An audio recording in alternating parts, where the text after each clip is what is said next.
ऐसी मान्यता है कि यहाँ मन से, हृदय से जो भी मनोकामनाएं माता रानी के सामने रखी जाती है वो पूर्ण होती है, अवश्य ही पूर्ण होती है।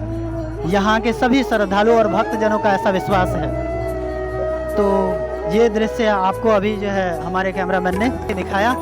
आप हैं श्री चंदन तिवारी जी, माँ बंगला भवानी मंदिर केयरिंग कमेटी के सदस्य हैं आप, और आपसे हम ये जानना चाहेंगे कि यहाँ जो मंदिर में जो होने वाले जो मूवमेंट होते हैं या मंदिर के पीछे का क्या इतिहास है, या फिर वैसे हमने बाकी लोगों से भी जाना, लेकिन हम आपके मुख से भी जानना चाहते हैं।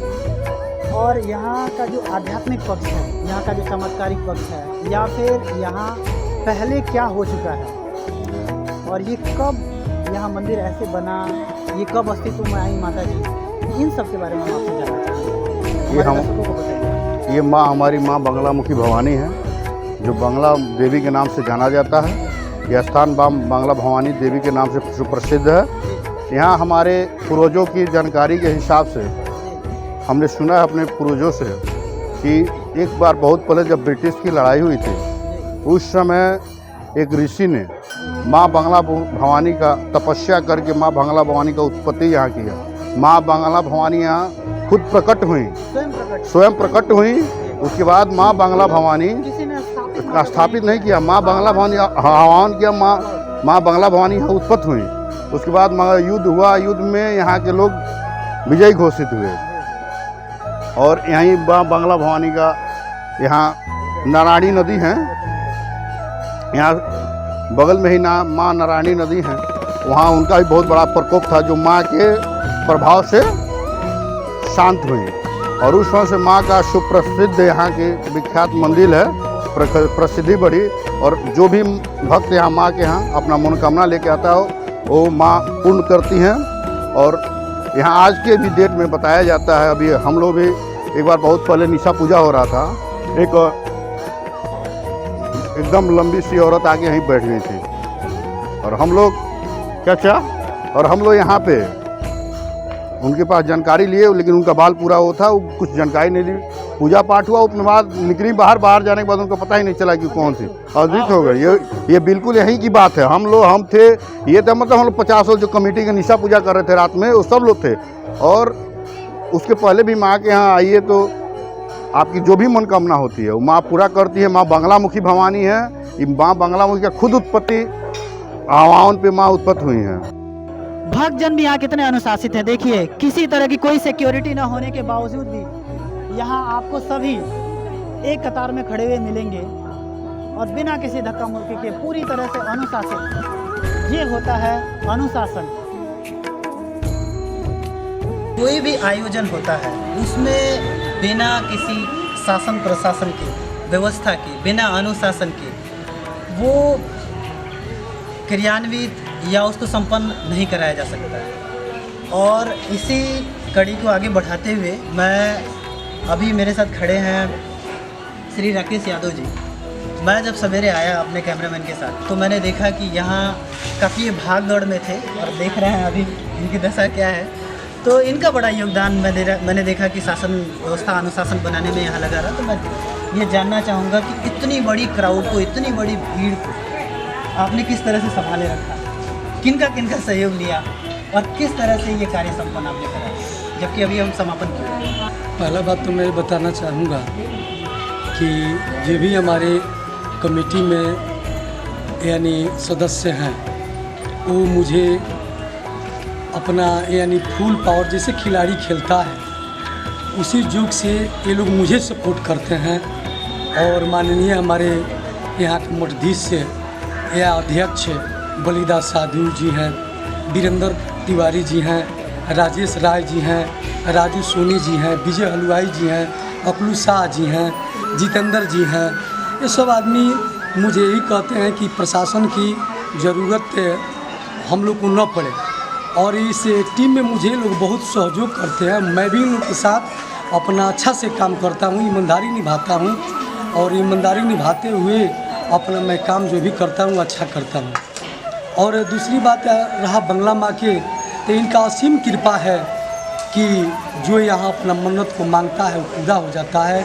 और कहीं से धन जो है कोई ट्रस्ट से नहीं आता है, जो भी यहाँ का धन है वो पूरा जनता का है और जनता से हम लोग लेते हैं और हम लोग के द्वारा अध्यक्ष और सदस्य लोग के पास जमा होता है और जमा करके उसी पैसा से हम लोग ये मंदिर का निर्माण उस समय भी कराए और आज भी एक शंकर जी का जो मंदिर बन रहा है वो सामने है और उसी पैसे से हम लोग इस मंदिर को बनाते हैं और सोचते हैं कि ये मंदिर जो है ये और यहाँ मंदिर हर साल बढ़ते जाए और मैं अच्छा से ईमानदारी से अपना जो प्रशासन टीम जो है और इन लोग का प्रेम दुलार है इस वजह से मैं अपना मंदिर के एक तरफ कार्य निभाता हूँ। आसन लगा के बैठी हुई हैं, इसमें किसी को किसी तरह की कोई परेशानी नहीं है, सभी भक्ति भाव से यहाँ बैठे हुए हैं, अनुशासित ढंग से। यहाँ किसी तरह की कोई परेशानी या किसी तरह की कोई दिक्कत, इतने भीड़ भाड़ में भी सभी अनुशासित हैं। ये माँ का आशीर्वाद है।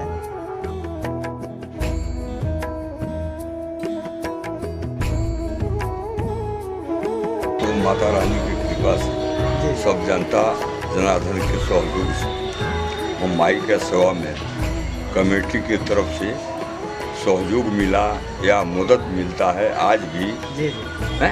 उस सहयोग से माता रानी की सेवा में हम समर्पित हैं और भीख जनता मांग करके इनके सेवा में हम लोग लगे हुए हैं। यहाँ कोई खेती और यहाँ कोई जजाद नहीं है, यहाँ कोई आय और आमदनी नहीं। जी आय का स्रोत यहाँ कोई नहीं, यहाँ कोई नहीं है। ये आकाशमित रोजगार स्थान है, लेकिन हम लोग अपने जनता जनार्दन की तरफ से कमेटी की तरफ से सहयोग करके यह कमेटी जो है माता रानी का सेवा किया जाता है, सब लोग करते हैं। हनुमान जी का ध्वजा यहाँ वर्ष में चूँकि एक बार बदला जाता है तो वो दृश्य हम आपको दिखा पा रहे हैं। ध्वजा फेरना, इसको क्षेत्रीय भाषा में, हमारे यहाँ के भाषा में ध्वजा फेरना भी कहते हैं। तो ये कार्यक्रम आप देख पा रहे हैं, कैमरामैन हमारे आपको इस कार्यक्रम को शूट करके दिखाएंगे।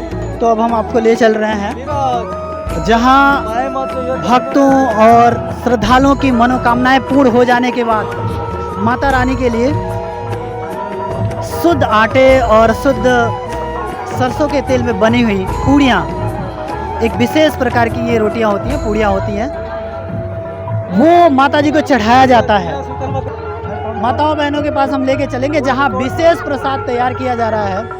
ये भी एक यहाँ के लिए अद्भुत दृश्य है। आप ये देख सकते हैं कितने लोग, कितनी माताएं बहनें यहाँ माता जी के लिए प्रसाद तैयार कर रही हैं। यहाँ से बहुत दूर दूर से श्रद्धालु आते हैं और जिसका जो जहाँ से आता है, दिल्ली से बहुत लोग हमारे यहाँ के रहने वाले वहाँ नवरात्र में पूजा नहीं करके यहाँ आते हैं। मनोकामना पूर्ण होगा, आपका जो कष्ट है वो निवारण होगी।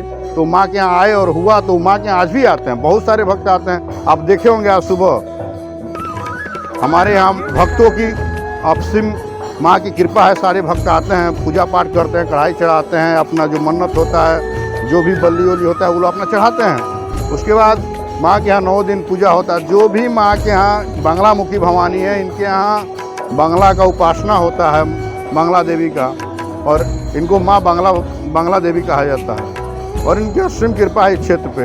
इस क्षेत्र में भुखमरी हुई थी बहुत पहले, यहीं बांक भवानी है, बिरवट है, तो वहाँ ये बांक के ही रहने वाले हैं।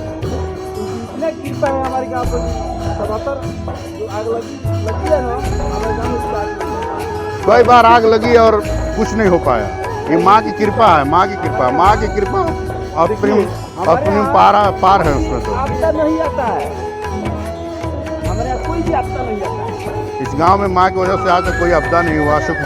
कोरोना में यहाँ का प्रभाव रहा या नहीं रहा? वहाँ भी आए, हमारे यहाँ कहीं कोई प्रभाव नहीं रहा। कोरोना ऐसे थी में भी हमारे यहाँ कोई प्रभाव नहीं रहा, 1% नहीं रहा। हमारे यहाँ 1% नहीं। यहाँ ही अगल बगल के गांव में देखिए, चले जाइए दनियाड़ी से आगे, वहाँ कोई बांक, बिरवट, सिसवा, मठिया ऐसे जो हो तो कुछ भी नहीं रहा ऐसा।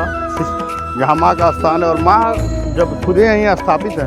अरे माँ का यहाँ पे लोग बताते हैं, हम लोग भी पूजा पाठ कराते हैं, नवरात्र में आते जाते रहते हैं। रात में यहीं कभी रुक जाना होता है तो यहाँ माँ की पायल की भी आवाज़ आती है।